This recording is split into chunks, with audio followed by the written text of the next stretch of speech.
Hi, Bookmatic Lifelong Learners. Last week's video, we talked about how to not lose focus while reading. In this week's video, I'm going to give you 7 tips about how you can combine your ideas with the book's ideas so that you can create new ideas and take action on what you've learned. Because as we know, action is one of the most important things when it comes to reading a nonfiction books.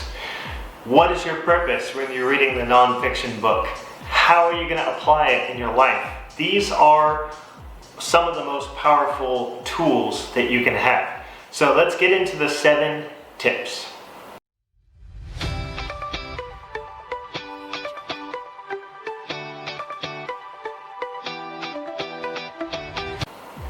Alright, so the very first tip is kind of a review from last week because, well, whenever you're sitting down to read a book, you need to have the focus. You need to have the attention on what you're trying to learn. Because if you don't have the attention, then you can't apply what you learn. You can't remember what you learn. So attention, focus, putting yourself in the present moment. That is the very first tip. It's a review from last week, so if you missed last week's video, go ahead and check that one out. And for the second tip here is one of my favorite tips. It's Marginalia.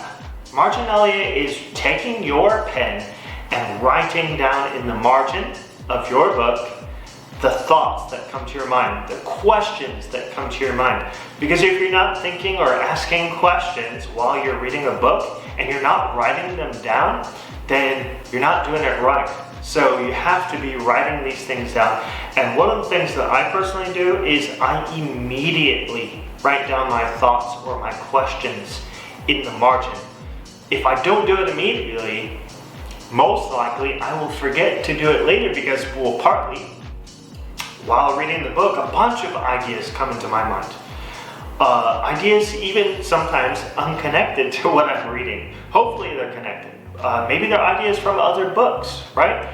We got so many ideas. So the point is to take your pen and immediately write down those ideas in the margins of the books. After that, you can then do what you want with those ideas. But I'll tell you what I personally do.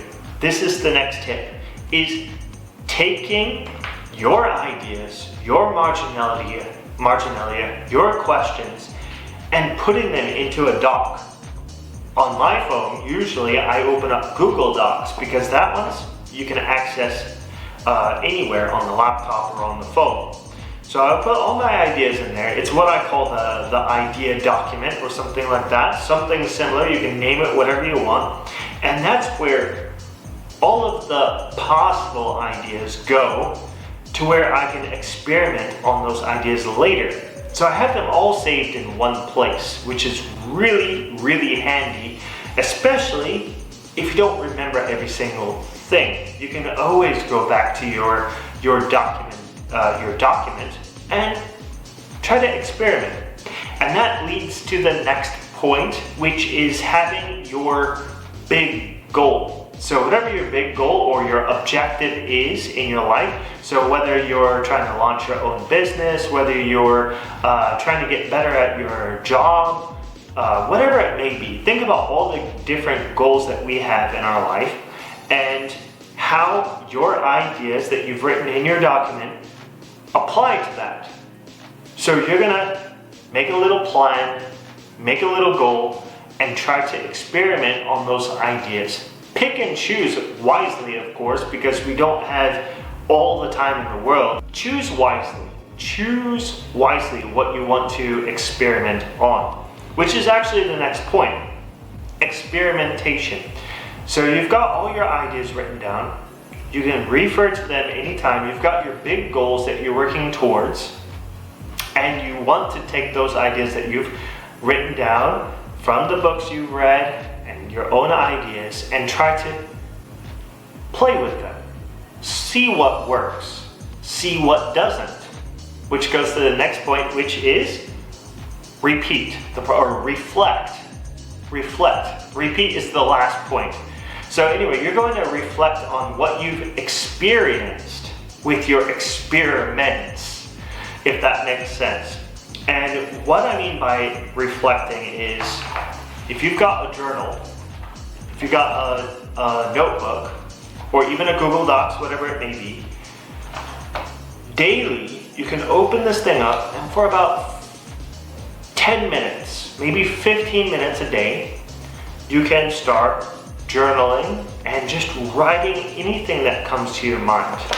You can reflect on a specific point, a specific experiment that you've done.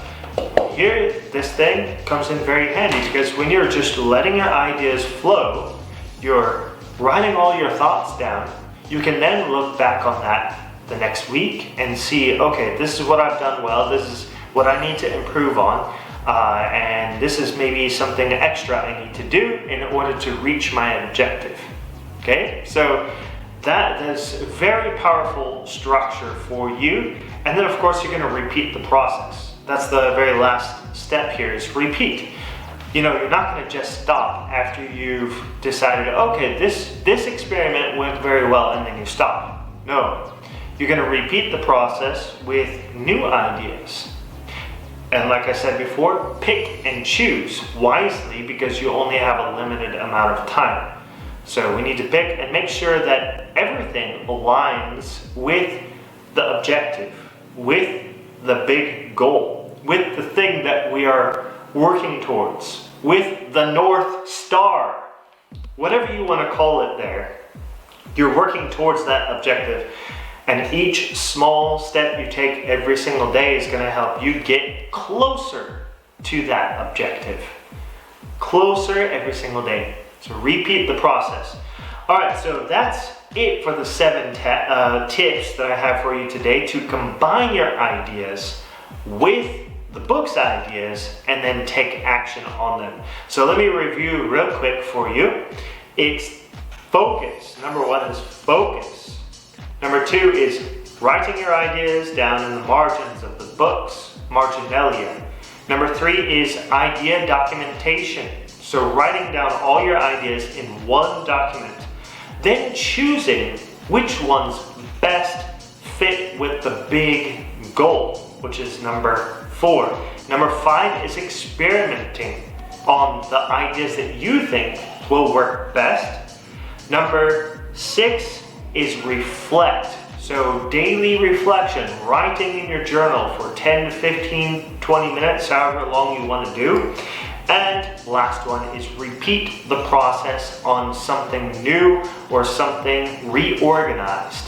So I really hope that this video has come out very powerful for you. And just to let you know, this is actually part of the structure of my online course, the 6 Principles of Lifelong Learning, which focuses on this type of thing, how you're actually taking those awesome takeaways from the book and then applying them in your life. That's one aspect of the whole entire course. So definitely, I'm going to drop a link down below in the description to the online course website. You can check that out and sign up. Let me know if you need any help with that, and I will do my best to help you. So yeah, that's it. Thank you so much everyone for watching the video today. Make sure you subscribe. I will see you in the next video. I'm so pumped up to do this type of stuff. So we'll talk to you soon. All right, bye-bye. Thanks for watching everyone. Make sure to like, comment, and subscribe for more videos like these. Also follow my other social media accounts such as Instagram, Facebook, and Twitter for more valuable content. Thank you for watching again, and I will see you guys next time.